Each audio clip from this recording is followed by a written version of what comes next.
까지 말씀입니다. 교독하지요. 누가복음 2장 25절 말씀을 제가 먼저 봉독하겠습니다. 예루살렘에 시몬이라 하는 사람이 있으니 이 사람이 의롭고 경건하여 이스라엘의 위로를 기다리는 자라. 성령이 그 위에 계시더라.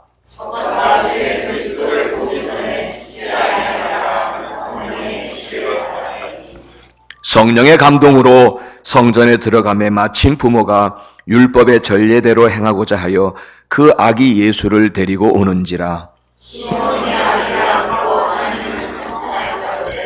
주제여, 이제는 말씀하신 대로 종을 평안히 놓아주시는도다. 이는 만민 앞에 예비하신 것이요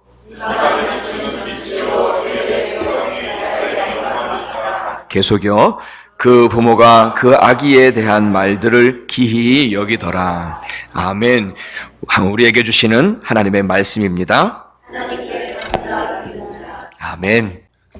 우리 성가대원께서 찬양을 크게 하시면 금방 박수가 그냥 곧바로 나오시는 것 같아요. 예, 오늘도 감사합니다. 오늘 제목은 하나님의 위로가 오셨습니다 라고 하는 제목이에요. 하나님의 위로가 오셨습니다. 제 개인의 신앙 고백을 담은 그리 무겁지 않은 내용의 말씀을 여러분과 나누고 싶습니다. 오늘 말씀을 나누는 중에 여러분의 영혼 속으로 정말 하나님의 위로가 오시기를 축원합니다. 아멘. 여자 성도님들은 남자들 군대 얘기 되게 듣기 싫죠. 근데 제가 군대 생활을 하면서 참 특별한 경험이 있어서 잠깐 여러분과 나누고 싶어요.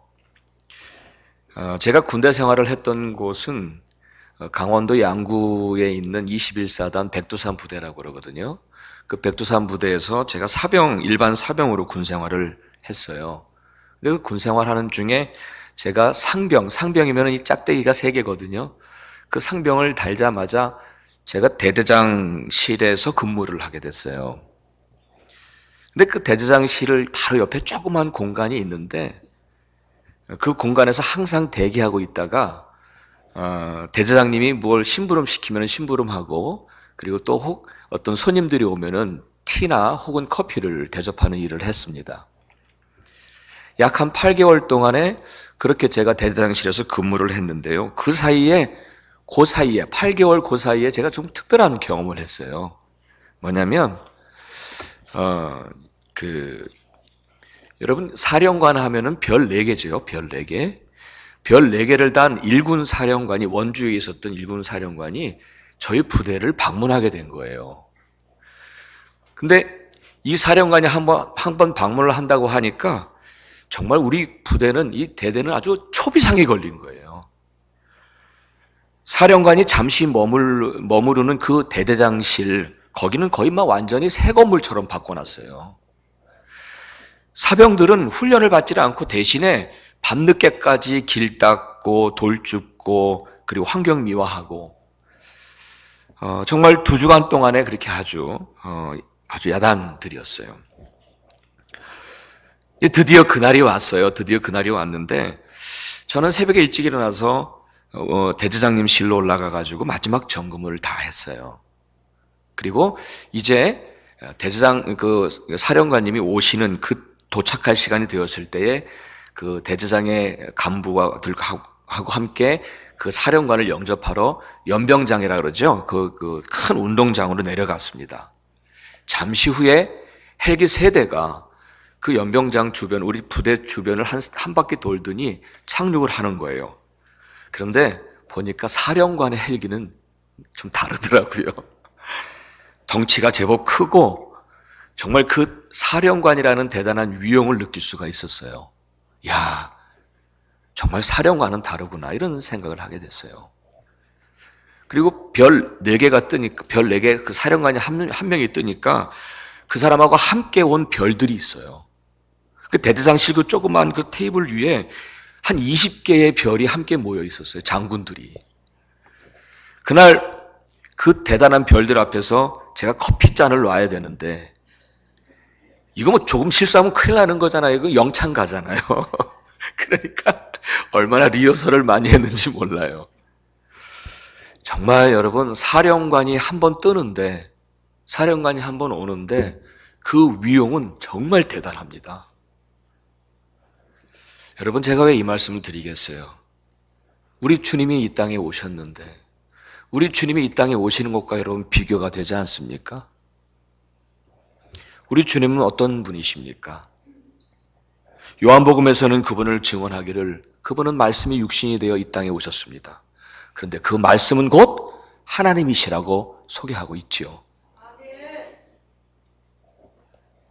이 하나님이신 예수님을 어떻게 이 세상의 사령관과 비교할 수가 있겠습니까? 그런데요, 그 예수님은 이 땅에 오실 때에 헬기는커녕 백마도 타지 않으셨어요. 오히려 가난하고 나약한 여인의 몸을 통해서, 그리고 냄새나는 마구간을 통해서 가장 낮은 자리로 오셨습니다. 이 당시에 유대인들에게는 어떤 믿음이 있었냐면요, 메시아가 이 세상에 오실 때에는 저 강력한 로마 제국이 정말 질 줄을 누가 알았겠습니까? 그렇게도 강력한 로마 제국을 물리치고 백마를 타고 예루살렘으로 돌아와서 자기들의 강한 이스라엘 나라를 세울 그럴 왕의 모습을 그리면서 그 왕으로 오실 거라고 믿었어요. 하지만 그런 생각은 굉장히 어떻게 보면 신앙적인 것 같지만 사실은 하나님의 구원과는 전혀 다른 완전히 인간의 욕심과 정욕이 그려낸 메시아 상이었어요. 여러분, 우리도 가끔은요, 하나님을 내 욕심과 내 정욕에 따라 그릴 때가 많아요. 내가 원하고 내가 기대하는 대로 짠 하고 나타나셔서 내 어려움에서 구원해 주시고 단번에 해결해 주시는 그런 하나님을 그리고는 합니다. 그러나 하나님은 그런 분이 아니시잖아요. 내 욕심과 내 정욕을 채워주는 요술방망이가 아니시잖아요. 하나님은 우리에게 향하신 당신의 선하신 뜻과 섭리가 있으시기에 우리에게 가장 완벽한 시간에 가장 좋은 길로 인도하시는 분이십니다. 그래서 때로는 우리는 기다려야 하고, 그래서 때로는 우리는 골짜기를 걸을 때도 있고, 그래서 때로는 우리는 돌아가야 할 때도 있어요. 하지만 하나님은 자기를 사랑하는 자를 위하여 합력하여 선을 이루시는 분이십니다. 여러분 믿으십니까? 여러분 그분의 선하심을 믿으십시오. 그분을 인정하고 항상 신뢰하며 사십시오. 그러면 우리의 만사가 다 형통하게 될 줄 믿습니다. 예, 이렇게 유대인들은 자기들의 욕심을 따라 메시아의 모습을 그려놓고 그렇게 메시아가 오실 것을 기대했지만 이미 오래전부터 선지자를 통해서 예언하신 메시아의 모습은 그것과는 전혀 달랐어요. 메시아 예언에 관한 구절로 잘 알려진 이사야 말씀을 우리 한 목소리로 좀 함께 읽겠습니다. 우리 이사야서 53장 2절로 3절 우리 한 목소리로 하겠습니다. 시작. 그는 주 앞에서 자라나기를 연한 순 같고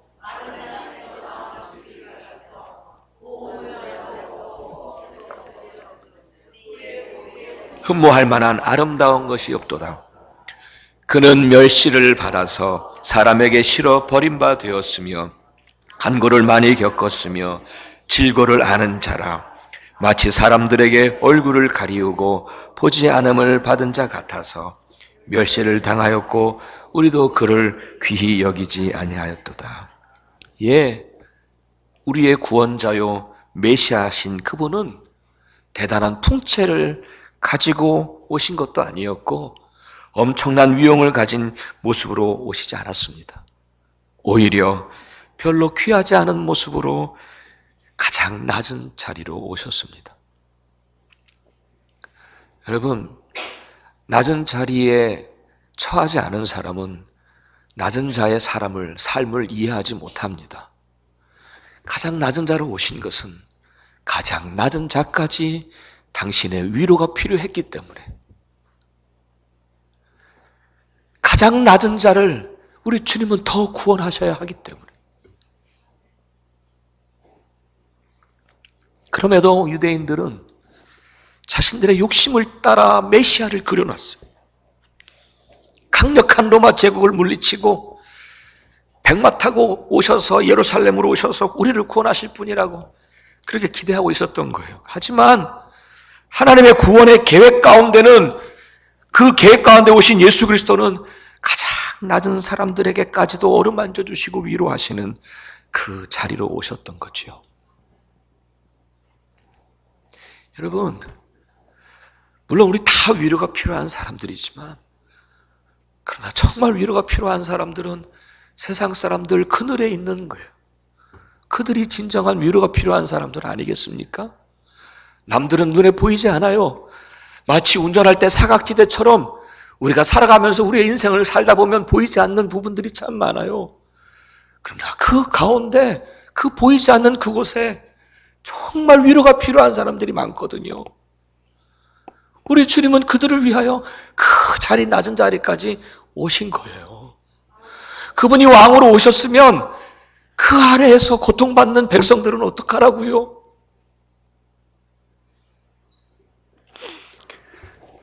이 말씀과 관련해서 제가 두 가지 상상을 했어요. 두 가지 생각을 했어요. 하나는 한번 이걸 생각해 보세요. 한 나라의 왕이 있었어요. 한 나라의 왕이 있었는데 어느 날 그 왕이 민생을 실찰하려고 허름한 옷을 입었어요. 허름한 옷을 입고 그리고 백마도 아니고 왕이 타는 말도 아니고 아주 작은 조랑말을 하나 타고 그리고 백성들 가운데 들어갔어요. 상상해 보세요. 그러나 여러분, 그 왕이 허름한 옷을 입었다고 그 왕이 백마를 타지 않고 조그만 조랑말을 탔다고 해서 왕이 아닌가요? 백마를 타지 않았어도요, 허름한 옷을 입었어도요, 그는 분명히 왕이잖아요. 여러분, 이 인간의 눈은 이 사람을 미치게 합니다. 이 인간의 눈은 사람을 바보로 만듭니다. 눈에 보이는 대로 잘못된 판단할 때가 얼마나 많이 있는지 몰라요. 우리를 바보로 만들어서 옳고 그름을 보지 못하고 진리와 거짓을 분별하지 못합니다.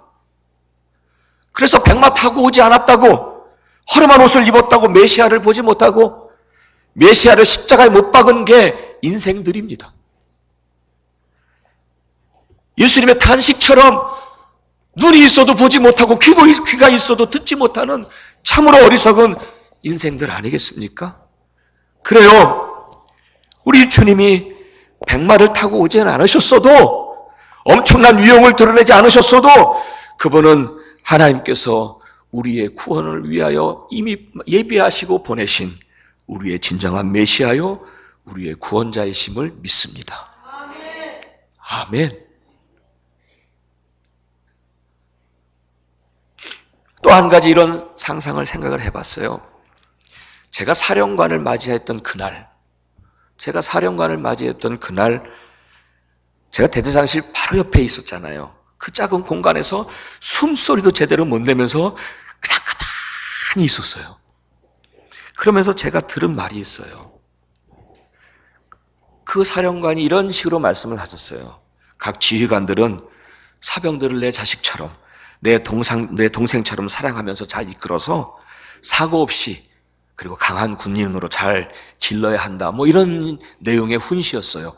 기억나죠? 옆에서 숨도 못 쉬고 들었으니까 들었어요. 그런데 그때 그 사령관의 말을 들으면서 우리 사령관님이 우리를 정말 사랑하시는구나 라는 생각이 전혀 들지 않았어요. 하지만 여러분, 우리 주님은 대단한 위용을 가지고 헬기를 타고 오지 않았어도, 백마를 타고 오지 않으셨어도 그분은 내게 진정한 구원자이십니다. 내가 그분 앞에 엎드릴 때마다 나의 더럽고 부끄러운 죄를 다 씻어주시는 분이십니다. 때때로 살면서 상처받고 아파서 그분 앞에 엎드리잖아요. 그러면 그분은 나의 상처를 싸매주시고 보듬어 주시는 분이십니다. 때때로 내가 힘들어서 하나님 할 때면 그분은 따뜻한 손길을 제게 느끼게 하십니다. 용기를 다시 얻지요. 그리고 믿어요. 내 영혼의 하늘나라까지, 내 영혼이 그 나라까지 이어지도록 친히 그 고통에 십자가 다리를 놔주신 분이십니다. 그분이 오히려 나를 울게 합니다.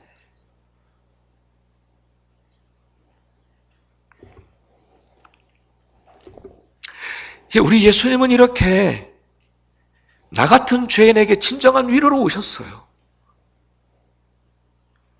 그래요. 백마타지 않았어도 죄인의 십자가를 지셨죠.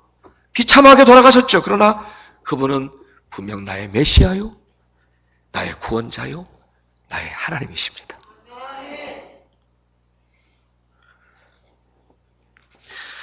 오늘 본문에는 시므온이라고 하는 사람이 나옵니다. 근데 그는 이런 사람이었어요. 우리 25절을 함께 보겠습니다. 25절 우리 한 목소리로 읽죠. 시므온은 이런 사람이었어요. 우리 25절 한 목소리로 함께 하겠습니다. 시작. 예루살렘에